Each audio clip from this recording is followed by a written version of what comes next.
there, and welcome to City Breaks London, episode 27.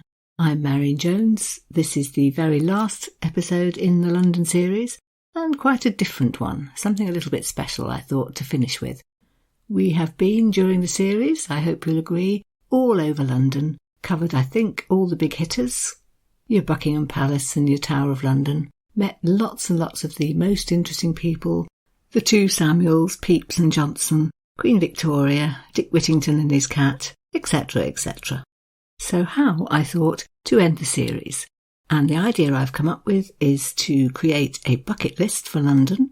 Not my bucket list, you understand. I've taken advice from other people who've written London bucket lists, and I've been in touch with a number of people who have a city breaks mindset, if there is such a thing, so interested in history and the stories behind the places that we visit, and I've put it all together so that I can offer you lots and lots of ideas for possibilities on your own London bucket list. First up, of course, I went to Googling and found a couple of London bucket lists which I really liked. The first one was on a website called www.aworldinreach.com. By the way, this might be the moment to say that, of course, all the website addresses will be in the show notes. The A World in Reach website is run by Sydney, and it bills itself as, quote, a travel blog for college students and young explorers who want to see the world. There are many, many things on it, but I homed in, of course, on the ideas for things to do in London. When I looked at the list, I found things I certainly should have included and didn't, so I thought I might start by mentioning those. The London Eye on the South Bank, where you can go on a 30-minute flight and get 360-degree views of London, using what Sydney calls an interactive iPad-style guide to help you figure it all out, and from which you can see, quote, the meandering path of the River Thames, Big Ben and Westminster in the foreground, City of London skyscrapers like the Shard and the Gherkin in the distance. But she gives us an alternative too. If you think that's going to cost a bit more than you want to pay, then consider going instead, or perhaps even as well, to the Sky Garden for one of the best views in London. It's at the top of the Walkie Talkie building on Fenchurch Street. It's the highest public garden in the whole of London, and the handy advice we're given includes the idea that you have to book tickets in advance, and the best time to go, well, sunset of course, and don't forget to have one of their cocktails. The list is chock full of lots of other things to do in London, foodie ideas, a whole section on free things. It features all the top museums too, and there's an intriguing section marked Unique Things. So here's a little flavour from that. Go to the Pet Cemetery in Hyde Park, which dates right back to 1881, and the sweet little story about how it all began is explained. There was a Maltese terrier, you see, who was so very much loved that when he died his distraught owners persuaded the gatekeeper to allow them to bury him there. Actually, I've just realised the dog's name was Cherry, so possibly it was a female. Anyway, this was spotted by the then Duke of Cambridge, and when his dog died, a little Yorkshire Terrier, he had it buried there too. And so a pet cemetery grew up, and it was in operation for 22 years. And you can go along today and visit, and see all the tiny little headstones in neat rows, mostly for cats and dogs, but in fact also for one or two exotic birds and a monkey or two. And the blog post quotes some of the sentiments expressed on the headstones, references to Dear Little Smut and Our Faithful Friend. Some of the posts are written by people Sydney commissioned, but the post she wrote herself says, one of my favourite things to do on an evening in London is to head to a traditional English pub for a pint or two and a delicious meal. She goes on to explain that the sort of food she has in mind is possibly not top of the foodies list, but it's her personal favourites, things like fish and chips and bangers in mash, with a pint of English pale ale or some fruity cider. And she even goes on to explain that some of the favourite times she's spent have been in a pub on a rainy day in London, enjoying this kind of fare. So there we have it. Thank you to Sydney and her contributors on A World in Reach for their ideas. I looked then at a different London bucket list, one provided by a website whose title you might recognise if you're a regular listener, BesidesTheObvious.net. You may remember they featured a few months back in a City Break Ideas episode 12 I think it was, when they took us to Seville and to Pécs in Hungary. Anyway, also on their website is a blog post entitled The Perfect London Bucket List, the Top 70 Things to Do. And if I read you some of the top 10 items on that list, you'll get the flavour. OK, the first 3 read, catch a cab, join a double-decker route, and take a loop on the London Eye. They certainly do recommend many of London's big hitters, such as the London Eye, but they're quite up for things you might not have thought of. Other items in the top 10 include explore Chinatown, shop at Portobello Road, take a selfie in a red phone cabin, and my personal favourite, get lost in Harrods. The list of 70 items subdivides into sections entitled, for example, food and drink, where you can find out about things like happy hour in London, where to eat the best scones or go to the best rooftop bars, and there are sections too for culture and sport and for the different areas of London. I had a good scout round and picked out just a few things to mention. One of my favourites was this one, go on the number 159 bus route. Well, I was intrigued. I looked it up and sure enough, it's a cracking idea. You can get on a 159 in Parliament Square and it will take you up the Mall to Trafalgar Square, on to Piccadilly and finally to Marble Arch. So for the price of one bus ticket, you have indeed been treated to a tour of some of London's very most iconic sites. I also liked what they wrote about their idea of having your photo taken in a red phone booth. We know it sounds very cheesy, they write, but think of it as a cool vintage activity. And remember, you'll have a show-off picture afterwards.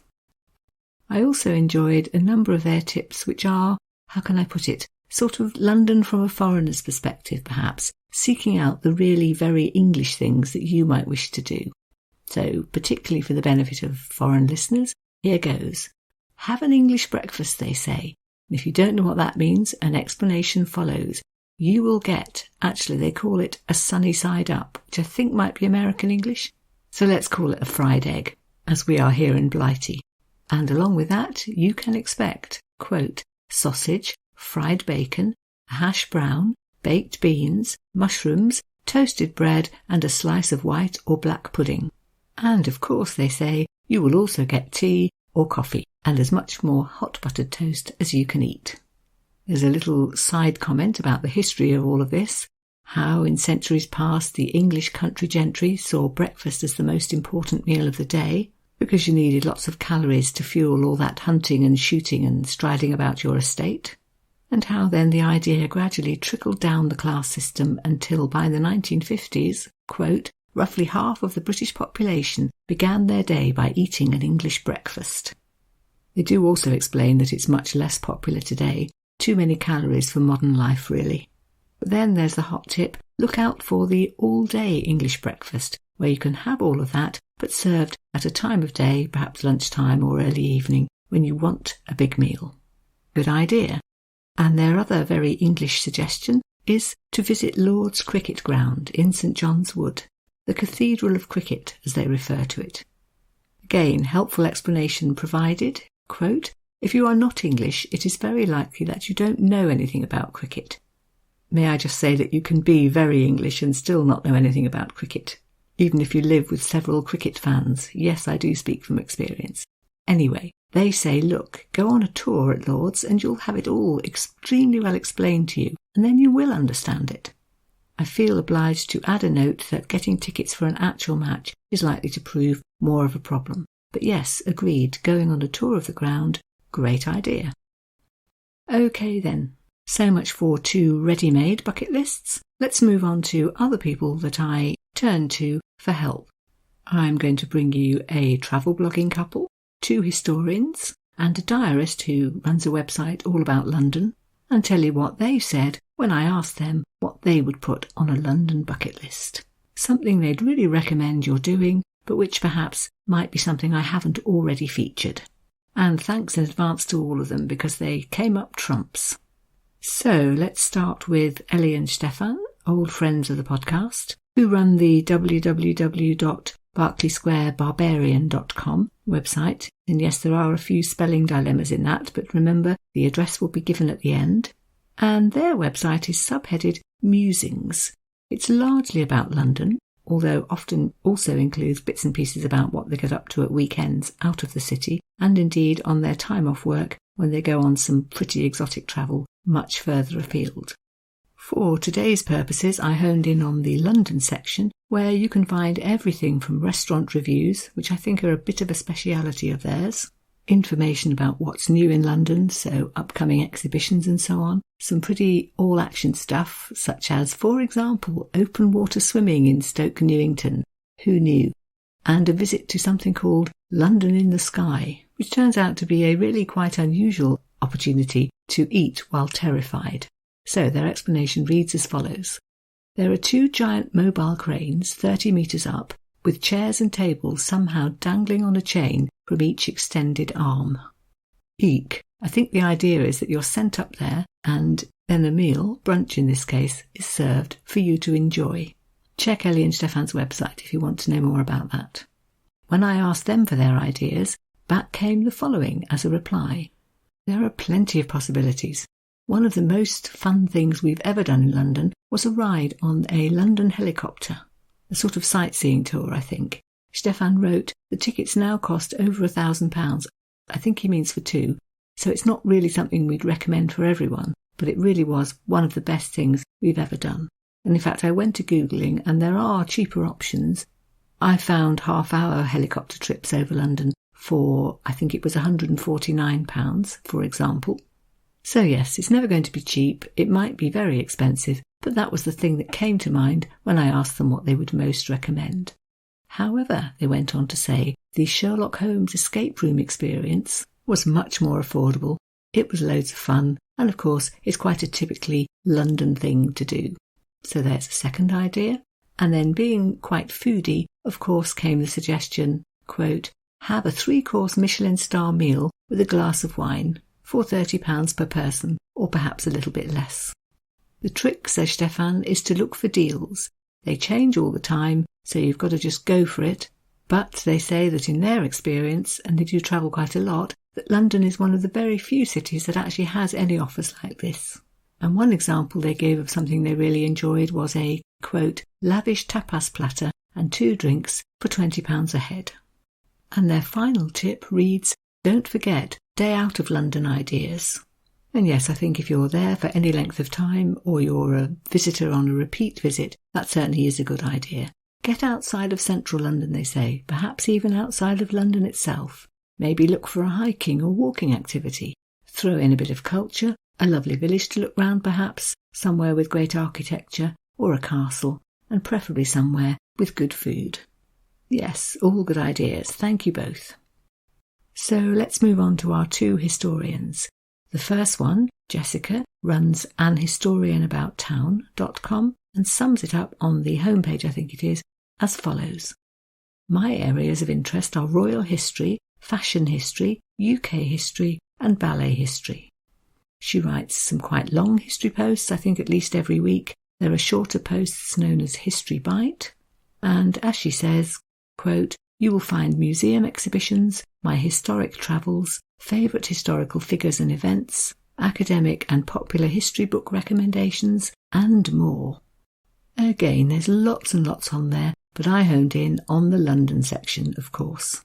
And I found the sentence, London has long been my favourite city. It is so rich in history and culture.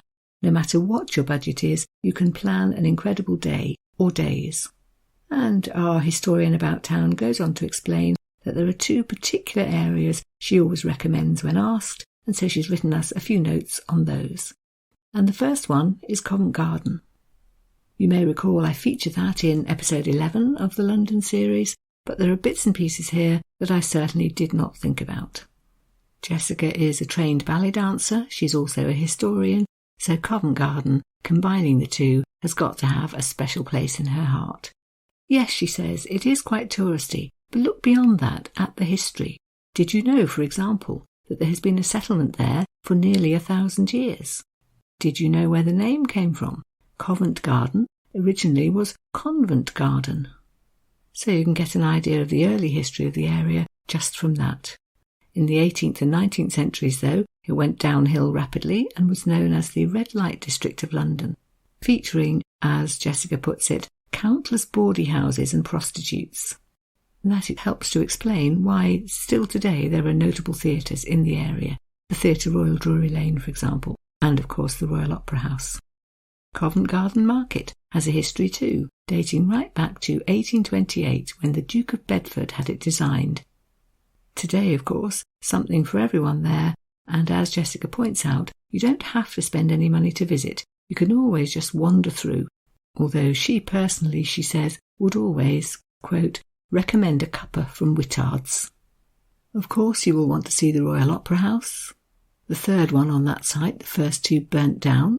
This one dates from 1858. But rather than just noting it or photographing it and moving on, consider the following ideas. See if you can get cheap tickets to productions.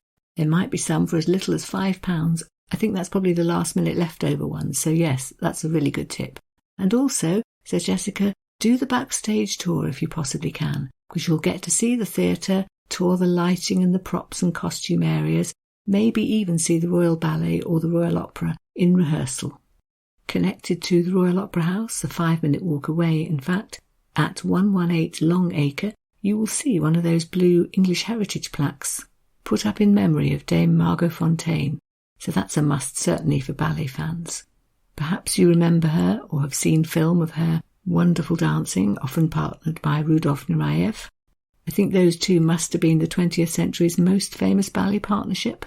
And as Jessica comments, Margot Fontaine was the only prima ballerina assoluta in the Royal Ballet's history. And the second area picked out for us is Westminster. OK, a bit of an obvious choice, says Jessica, but that's for a good reason. There is so much to see.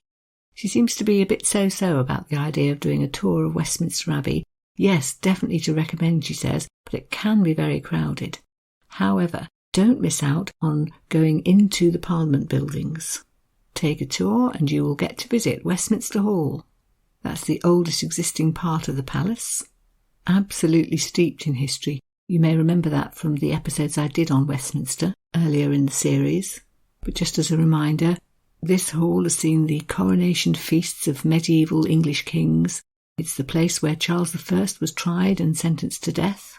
More recently, it's the site of choice for our most distinguished visitors. Think, for example, Barack Obama, if they're going to be given the privilege of addressing both the House of Commons and the House of Lords all at once, that being a conveniently large space where they can all fit in. But also, as part of your tour, you will be taken to the House of Commons and the House of Lords. You can sit in the public galleries when there's a debate going on. You can stand, perhaps have your photograph taken in the impressive central lobby.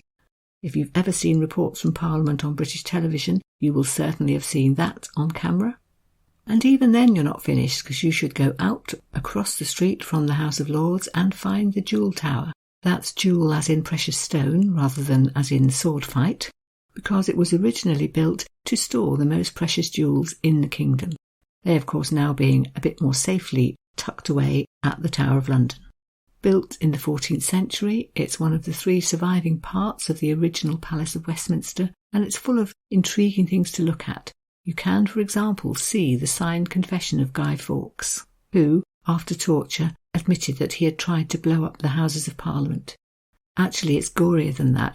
They've got 2 signatures, one before he was tortured and one afterwards, and you only have to look at that wobbly, pathetic writing and the second version for an insight into what they had done to him. So, lots and lots of ideas from an historian about town. Thank you, Jessica, very much. And moving on to someone else, Jack in this case, who also runs a London history website, this one being called Livinglondonhistory.com. And here's how he introduces himself and his website. I'm Jack. I grew up in Essex, and London has always been a fascinating and exhilarating place to me. I love history, always have done, always will. I'm a big fan of museums and books, but even more so, I'm interested in the tangible, livable and breathable history that we are surrounded by as we go about our everyday lives. And I wanted to start this blog so that I can share my journey discovering London's fascinating and vibrant past by walking its bustling grand streets, diving down its mysterious alleyways and strolling along the banks of the Thames. I believe that the city itself is the greatest and most interesting museum of all. So, if any of that's your thing, go check out the website, where you will find self-guided walking tours, ideas for historical sites to visit, lots of hidden gems, all sorts of goodies to burrow about in. When I asked Jack what his recommendation would be for a bucket list type activity in London, he said, why not walk the old Roman and medieval walls of London? You can do a shortish walk from the Tower of London. It'll take a morning or perhaps an afternoon. You'll see the ruins of the walls, and you'll get a sense of just how much the city has changed. I think you'll be surprised how much of the wall is left, he said. There's even one section down in a car park. So I'm going to tell you a little bit about the idea, but please do remember that it's all there to be downloaded on his website, a self-guided walk of the whole route. So the opening to this post reads, no one is quite sure why the Romans decided to build a wall around what was then known as Londinium. Nevertheless, in 200 AD, the wall was built and was one of the largest construction projects in Roman Britain. It was then added to, maintained and enhanced over the medieval and Tudor periods. So, if that whets your appetite, do go on the walk. It's roughly 4 kilometres long, starts at the Tower of London, finishes at Blackfriars Station, and will take you past Tower Hill, Bishopsgate, Aldgate, Cripplegate and Newgate. And yes, there is a map provided. The route, says Jack, follows as much as possible the route of the old wall, and along the way you'll find crumbling medieval towers, great imposing walls and ruins in some surprising places. Things you will see include a statue of a Roman emperor, although please be informed, says Jack, that this was actually added in the 1980s. Anyway, it looks nice and adds to the atmosphere. You will also see loopholes through which medieval archers used to fire their arrows. How exciting is that? You'll see the site of a building where Geoffrey Chaucer once lived. You will have pointed out to you the spot where the heads of newly executed criminals were displayed. And you will learn all sorts of interesting things. How, for example, to tell which are the original Roman sections of the wall and which are the bits which were added afterwards. There are lots of interesting little snippets about the derivation of the names you'll find too. Why is one part called Houndsditch and another Cripplegate? You can certainly have a guess. You might be right in the Houndsditch case. As for Ludgate, I don't think you'll ever guess that. You'll have to go onto the website to find out. As indeed you will need to if you want to know why you shouldn't miss Bay 53 in the London Wall car park. So many thanks to Jack. That's an idea I never even thought of covering, certainly should have done. And it has the merits of being very, very doable, not to mention also free. All you have to do is go onto the website and locate the self-guided walk I've been describing. Please know too that there are other self-guided walks, and indeed all sorts of other goodies. And next up, another really good London website, which includes lots of history and in fact lots of other things too. And that's www.diaryofaLondoness.com. Its subheading reads London Arts, Culture and Lifestyle Guide, and here's Scarlett in the introduction telling us what to expect. Walk with me through the streets of London and beyond and experience what it's like to live in the world's culture capital. There are 2 main sections, London blog, with subsections like Art and Culture, London History, Secret London, Royal London, and there's also a London diary telling you what's on this month, giving you a heads up for exhibitions, theatre, opera, music, dance, all sorts of things. Naturally, I was drawn to the London History section, where I found lots of intriguing posts, quite, if I may say so, in the city break style. So, exactly the history you want to know if you're going somewhere on a visit. There's a whole series of those called Dead Famous Londoners. There's an intriguing sounding one called Royal Love Affairs, where the British royals met their mistresses and lovers. So plenty of ideas and indeed places to go and explore. When I asked Scarlett for her contribution to my bucket list, back came the idea, how about Oscar Wilde's London? Something on all the places in London connected with him. That sounds intriguing, I thought. Yes, please. So thanks to Scarlett for this. She suggests starting your Oscar Wilde tour of London in Paddington, at St James's Church in fact, where Oscar Wilde married his sweetheart Constance Lloyd in 1884. There's a plaque at the east end of the church commemorating this, and Scarlett provides a little bit of historical detail. The bride, she says, wore a satin yellow gown, which Wilde himself had helped design, and a saffron veil, and she carried a bouquet of lilies. The dapper groom wore a frock coat. If you want to see the house where Oscar lived, that would be 34 Tite Street, Tite, in Chelsea. If you do go there, have a quick look at number 58 too, and pause to think that that's where the judge, who would eventually sentence Oscar for gross indecency, lived. Oscar Wilde, of course, was very much a man about town, so there are lots of shops and restaurants connected to him. Scarlett mentions 2 shops which were covered in the shopping episode a few weeks ago, namely Hatchard's, London's oldest bookshop. Oscar was an avid reader, so he was there quite frequently, and the Burlington Arcade, where he used to go to buy the carnations for his buttonhole that he was so fond of wearing. You may know that Oscar referred to cigarettes as, quote, the perfect type of a perfect pleasure, and he bought his at James F. Fox, a place you can still visit today, and if you go downstairs, you will find a little museum which has some Wilde mementos in it, including an unpaid bill. Perhaps of all the shops he frequented and loved, Liberty's was the top favourite. Wilde himself apparently said, "Liberty is the chosen resort of the artistic shopper." The other thing which Wilde loved to do in London was eating out. As on most topics, he had something to say about that, as Scarlett tells us. Quote, "A man who can dominate a London dinner table can dominate the world." I think that might be less true in 2021 than it was at the time. One of his favourite restaurants was Kettner's, London's oldest French restaurant, in Soho, still there today, a place to which he would withdraw for a glass of bubbly in the company of young men.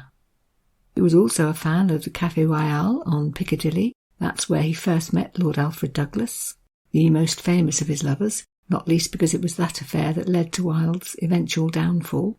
And if you go to the Café Royal today, you will find that they have renamed the bar the Oscar Wilde Bar. He was also a big fan of the Savoy Hotel, somewhere to eat, somewhere where we know he spent a staggering amount on wine, and somewhere where he would sometimes rent out a room and disappear in the company of one of his young men. This hotel too played a part in his downfall, as Scarlett explains. Unfortunately for the author, one chambermaid would go on to provide a damning testimony of his many illicit rendezvous. We know too that he spent time at the Langham Hotel in Langham Place just off Oxford Street. We know, for example, that he once dined there in some quite illustrious company. There was J.M. Stoddart, an American publisher, Oscar Wilde himself, and someone who wasn't well known then, but certainly went on to be so, Arthur Conan Doyle. This meal in 1889 led eventually to the publication of The Picture of Dorian Gray, so Wilde's novel, and Conan Doyle's The Sign of Four. There are 2 or 3 other places which Scarlett mentions which have more to do with Wilde's downfall years. For example, the Courthouse Hotel just opposite Liberty's. In Wilde's day, that was the Marlborough Street Magistrates' Court, the location for the libel case against him, brought by Alfred Douglas's father, the Marquis of Queensberry. If you go into the Silk Restaurant in the Courthouse Hotel, you will be able to see the original dock and witness stand from the trial. Then there is the Cadogan Hotel, where, in room 118, Wilde was arrested on the 6th of April 1895, and in Covent Garden the Bow Street Magistrates, where he spent the first night after his arrest and which is now a museum. And finally, Platform 10 at Clapham Junction Station. That was the location for a very humiliating scene after his arrest. He was standing handcuffed and in prison attire on that platform when members of the public spat at him and hurled abuse, something he wrote movingly about in his work De Profundis, one of the pieces of his work still most read today. So the story ends gloomily, but the last sentence in Scarlett's report does end a little bit more positively. Quote, "A rainbow plaque at Clapham Junction now honours the poet, writer, wit and icon, something no doubt which would have pleased him very, very much." So yes, very much a tale of times and how they change. But what an interesting idea for a wander round London with something to focus on. So thanks very much to Scarlett for that, and indeed to everyone who's contributed and given me such a wide variety of ideas to put before you. I did want, after all those wonderful ideas from other people, to contribute one idea of my own, but what to choose?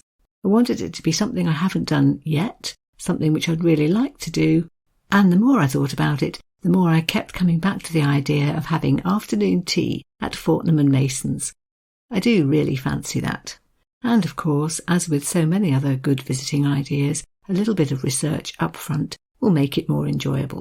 So I searched out a book called, what else, Tea at Fortnum & Mason, written by Emma Marsden, and discovered all sorts of things about the origins of tea, for example, stories about which date back in some cases to the 2700s BC, but which for our purposes start in the year 1707, when one Hugh Mason, who owned a livery stables, and William Fortnum, a royal footman, got together and set up a business known, of course, as Fortnum & Mason's. They were going to be grocers and tea merchants. This is what Emma Marsden writes about that.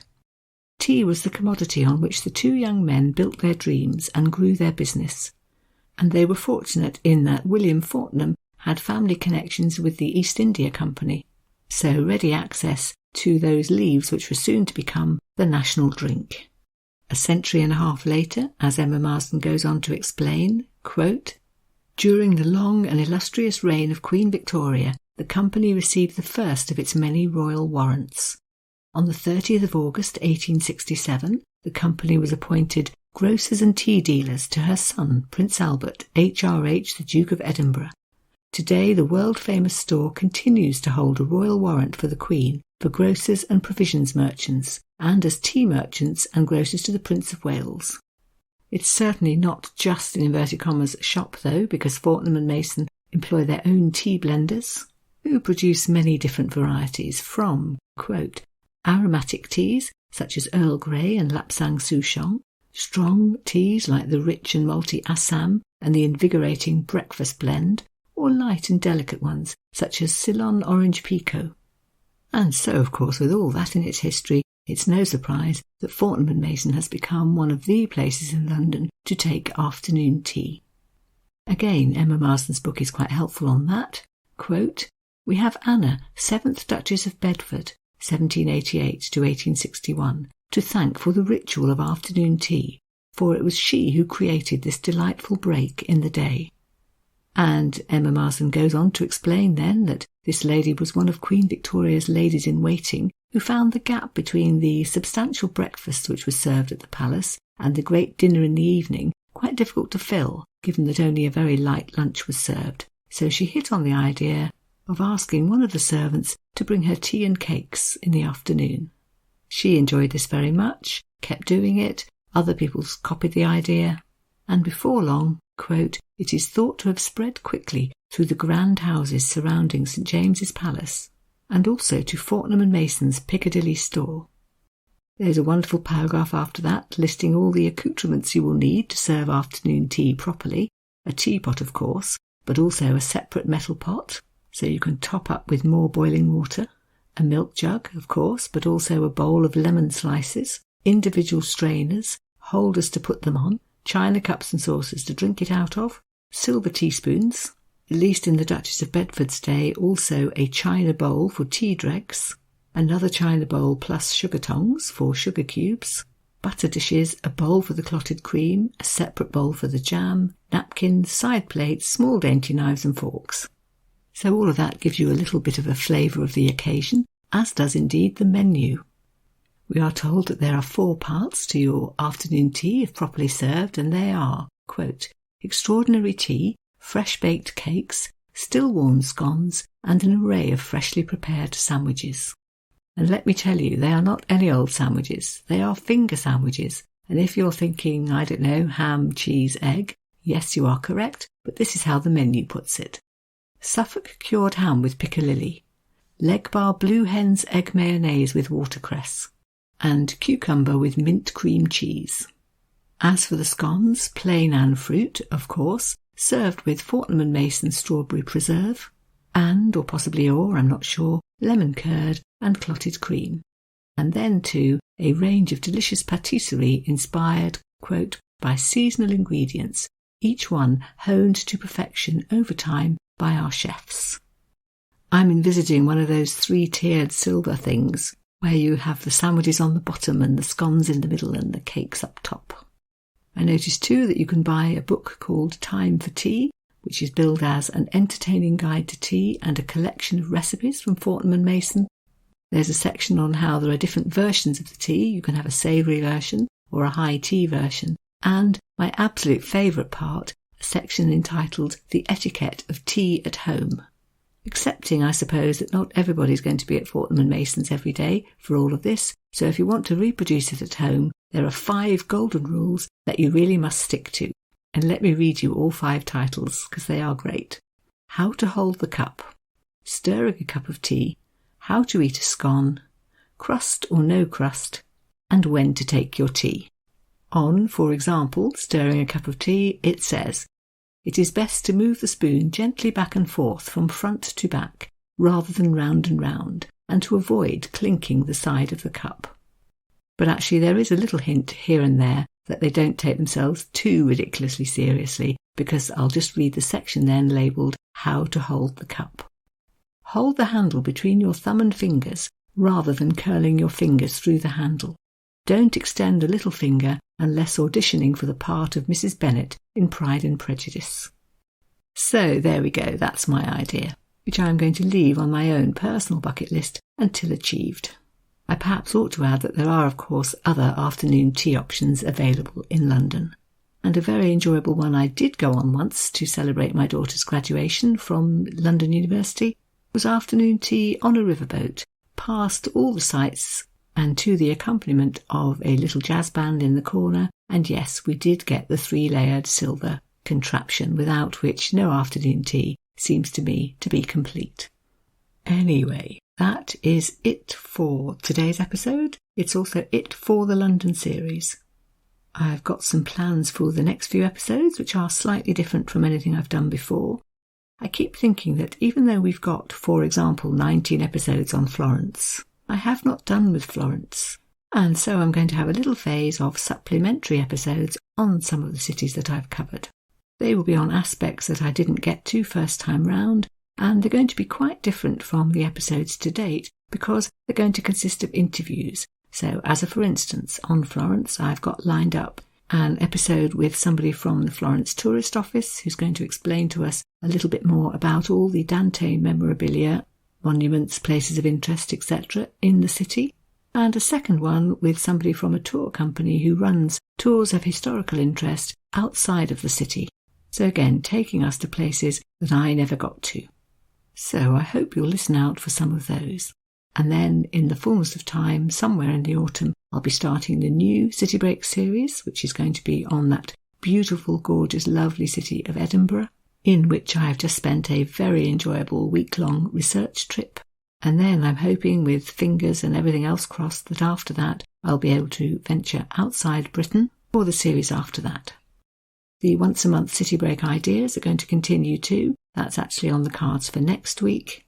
So I will be featuring 3 more travel blogs and sharing ideas from them on cities to visit.